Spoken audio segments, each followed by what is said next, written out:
telco cloud platform, so I've got extensive technical experience with products from VMware and Cisco and Storage Arrays from EMC and those sorts of technology vendors.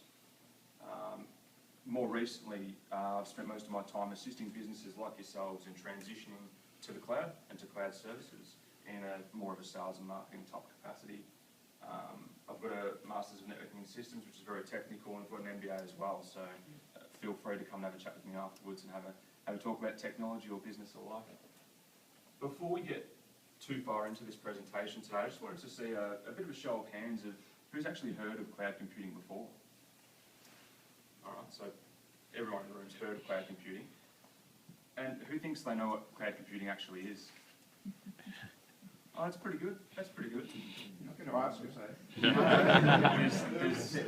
There's no test at the end of this. There's no test. I just like to ask that question because it's just interesting to see how cloud's been maturing over the years.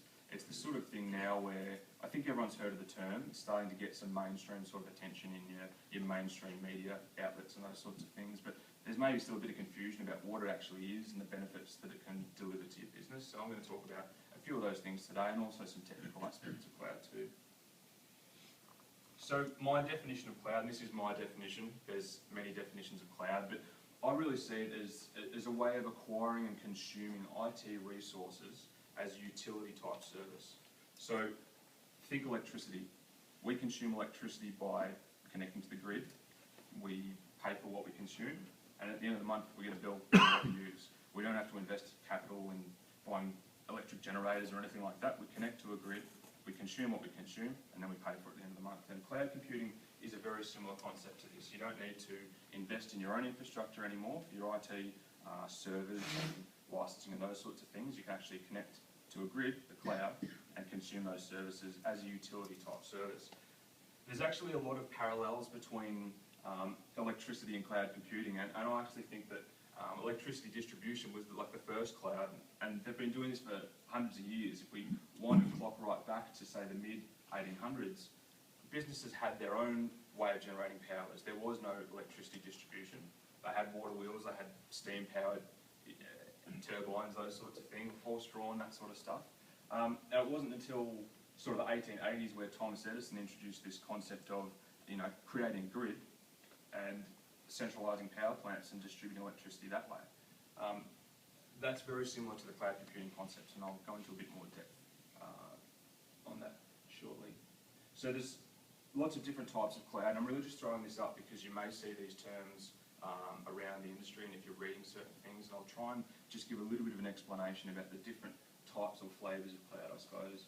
Infrastructure as a service is a term that you might have heard of.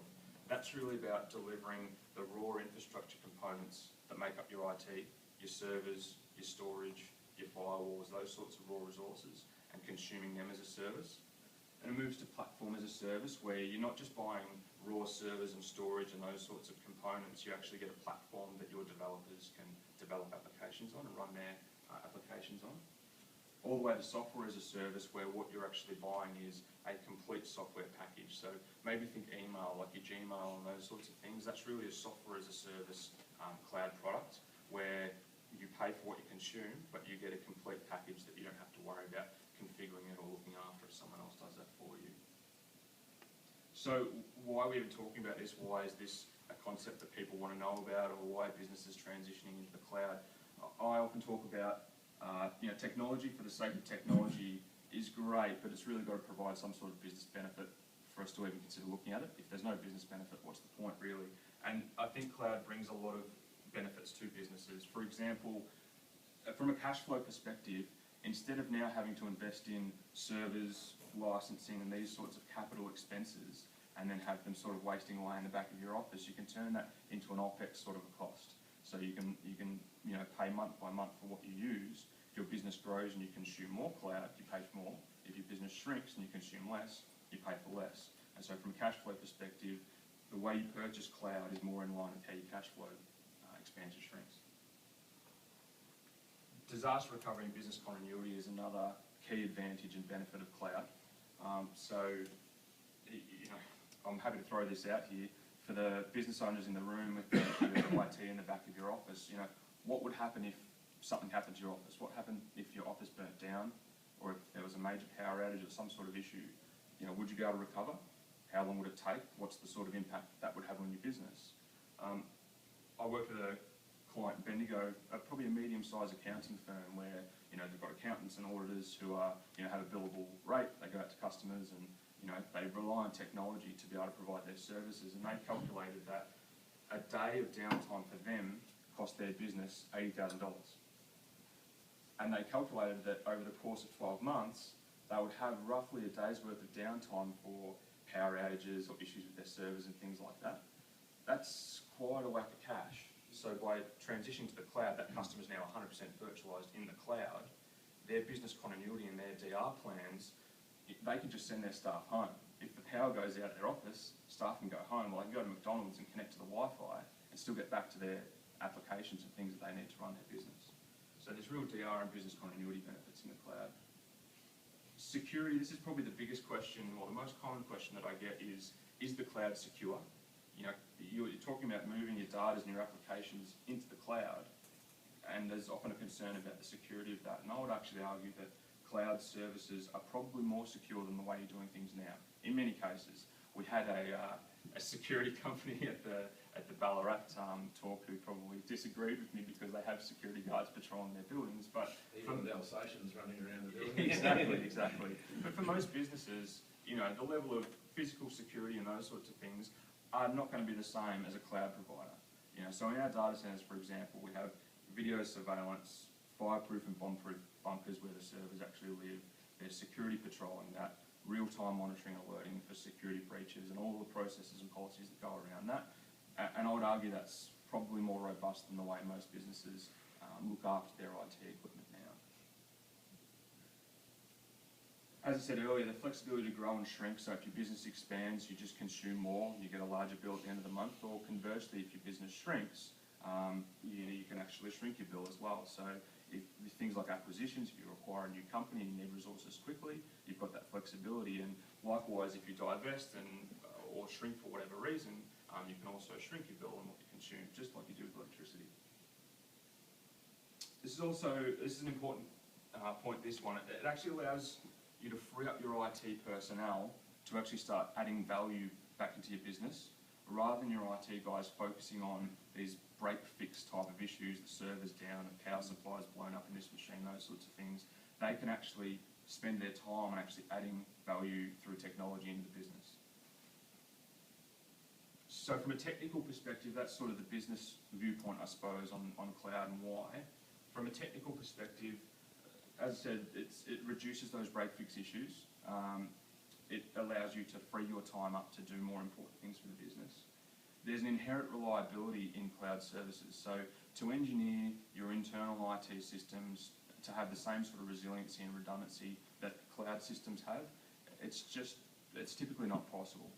We invest millions of dollars in our cloud platform, in our data centers and those sorts of things. So within that, you get the inherent reliability of those sorts of large-scale systems. There's the scalability and the speed of deployment. So when the business comes to you, for the CIOs and the IT managers in the room, when the business comes to you and says, we've made this acquisition and in 4 weeks we're expanding or we're doubling the size of our business, you guys can now rapidly respond to that. Instead of having to place orders for servers, wait 6 weeks, configure them, all those sorts of things, within days you can have large amounts of compute capacity up and running, ready to serve your business. Inherent in cloud is also the built-in backup and data protection type of things, and the built-in security capabilities. So from a data protection and backup perspective, that's often one of the sticky points in doing your own IT. There's a lot of backup systems where the backup works very well, but perhaps the restores aren't as simple as they might seem. And with cloud services, that sort of capability is generally built in. Might be a tick box, might be an extra additional cost, but it's built in and available for you to take advantage of. And security capabilities, same sort of thing, firewalls, intrusion prevention systems, those sorts of things. You have those capabilities at your fingertips. You don't have to train yourself, learn how those things work and implement them. Your cloud provider will be able to help you with those sorts of things. From a security perspective as well, our cloud platform has recently undergone payment card industry compliance.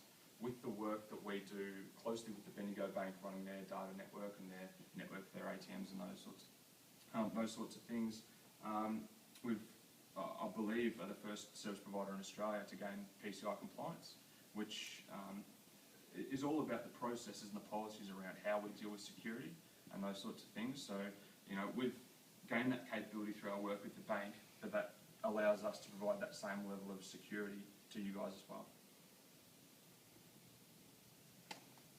Sounds too good to be true. Sounds a little bit too easy. There are challenges.